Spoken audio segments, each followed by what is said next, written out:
ಅಯ್ಯೋ ನೀರಿಲ್ಲ ಎಂದು ಬಾಯಿ ಬಿಡಿದುಕೊಳ್ತಿದ್ದ ಪಾಕಿಸ್ತಾನಕ್ಕೆ ಭಾರತ ಇದೀಗ ಸಲಾಲ್ ಹಾಗೂ ಬಾಗ್ಲೆಹಾರ್ ಅಣೆಕಟ್ಟುಗಳಿಂದ ನೀರು ಬಿಡುಗಡೆ. ದಾಳಿಯ ನಂತರ ಭಾರತವು ಸಿಂಧೂ ಜಲ ಒಪ್ಪಂದವನ್ನು ಸ್ಥಗಿತಗೊಳಿಸಿತ್ತು. ಈಗ ಭಾರತ ಚೆನಾಬ್ ನದಿ ಮತ್ತು ಸಲಾಲ್ ಅಣೆಕಟ್ಟಿನ ನೀರನ್ನು ಬಿಡುಗಡೆ ಮಾಡಿದೆ. ಇದರಿಂದ ಪಾಕಿಸ್ತಾನದ ತಗ್ಗು ಪ್ರದೇಶಗಳಲ್ಲಿ ಪ್ರವಾಹದ ಸಾಧ್ಯತೆ ಹೆಚ್ಚಾಗಿದೆ.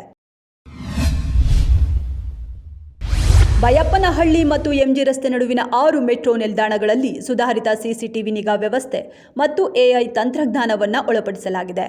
ಈ ಬಗ್ಗೆ ಬಿಎಂಆರ್ಸಿಎಲ್ ಮಾಧ್ಯಮ ಪ್ರಕಟಣೆ ಹೊರಡಿಸಿದ್ದು, ಅಪಾಯಗಳನ್ನು ತಕ್ಷಣ ಗುರುತಿಸಿ ಪ್ರಯಾಣಿಕರ ಸುರಕ್ಷತೆ ಹೆಚ್ಚಿಸಲು ನೆರವಾಗುತ್ತೆ. 9 ವರ್ಷಗಳ ಹಿಂದೆ ಮದುವೆಯಾಗಿ ಸುಖವಾಗಿ ಸಂಸಾರ ನಡೆಸುತ್ತಿದ್ರು. ಬಾಪನ್ ತನ್ನ ಪತ್ನಿಯ ಮುಖ ಹಾಗೂ ಮೂಗನ್ನ ಹೊಗಳಿ ಕಚ್ಚಿ ತಿನ್ನುವುದಾಗಿ ಹೇಳ್ತಿದ್ದ. ಪತ್ನಿ ಮಲಗಿದ್ದಾಗ ಕುಡಿದ ಮತ್ತಿನಲ್ಲಿ ಹೇಳಿದಂತೆ ಮಾಡಿದ ಭೂಪ ಆರೋಪಿಯನ್ನು ಭಾನುವಾರ ನ್ಯಾಯಾಲಯಕ್ಕೆ ಹಾಜರುಪಡಿಸಲಾಗಿದೆ.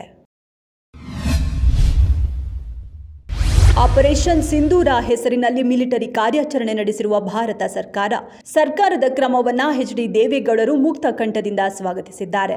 ಈ ಹಿನ್ನೆಲೆಯಲ್ಲಿ ನಾನು ನಿಮ್ಮನ್ನು ಅಭಿನಂದಿಸುತ್ತೇನೆ ಎಂದು ತಿಳಿಸಿದ್ದಾರೆ. ವ್ಯೂಹಾತ್ಮಕ ಸಭೆಗಳನ್ನು ನಡೆಸಿ ಜಾಗತಿಕ ಬೆಂಬಲವನ್ನು ಸಜ್ಜುಗೊಳಿಸಲು ಮಹತ್ವದ ಪಾತ್ರ ವಹಿಸಿದಿರಿ ಎಂದು ಮೋದಿ ಅವರ ಕಾರ್ಯವೈಖರಿ ಬಗ್ಗೆ ಮೆಚ್ಚುಗೆ. ಪಾಕಿಸ್ತಾನದ ಜೊತೆ ಯುದ್ಧ ಮಾಡುತ್ತಿರುವ ಭಾರತೀಯ ಸೇನೆಯ ಆತ್ಮಸ್ಥೈರ್ಯ ಹೆಚ್ಚಿಸಿ ಬಲ ತುಂಬಿಸಲು ಅವರೊಂದಿಗೆ ಸಮಗ್ರತೆಯನ್ನು ಪ್ರದರ್ಶಿಸಲು ಕೆಪಿಸಿಸಿ ತಿರಂಗ ಯಾತ್ರೆ. ನಮ್ಮ ಸೇನೆಯನ್ನು ಅಭಿನಂದಿಸುತ್ತಾ ಅವರೊಂದಿಗೆ ನಾವಿದ್ದೇವೆ ಎಂಬ ಅಂಶವನ್ನು ತೋರಿಸಲು ತಿರಂಗ ಯಾತ್ರೆ ಮಾಡ್ತಿದ್ದೇವೆ ಎಂದ ದಿನೇಶ್ ಗುಂಡೂರಾವ್.